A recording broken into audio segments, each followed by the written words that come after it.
we have three macronutrients, right? We have carbohydrates, we have proteins, and we have fats.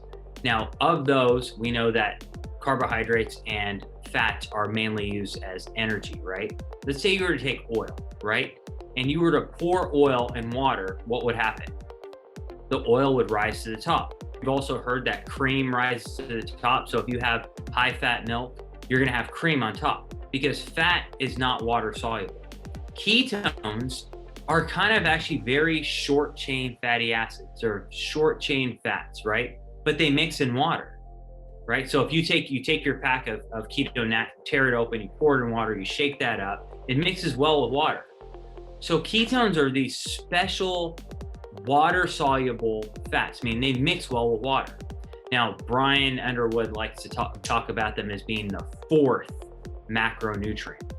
And the reason why we call them the fourth macronutrient is because under certain circumstances, ketones actually become essential to live and to function.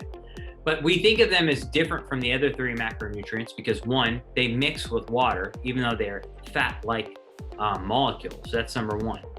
But besides that, they also provide the most efficient energy source out of all the macronutrients, right? So if you compare ketones to other macronutrients, they're more efficient. You can produce more fuel with them. That's one of the reasons why people get so much energy when they take ketones. So unique aspects of ketones, they're water soluble, they're more energy efficient. In fact, the heart operates 30% more efficiently on ketones than on glucose. Really good study that was done by a colleague of ours, Malia Holland. They took firefighters. So my dad's a firefighter. I know when he would go out on a call, things would go crazy, right? And you know, when a firefighter goes out, it's life or death. Their heart rate's skyrocketing. They might have to carry someone down the stairs out of a burning building. So you want their heart to work efficiently.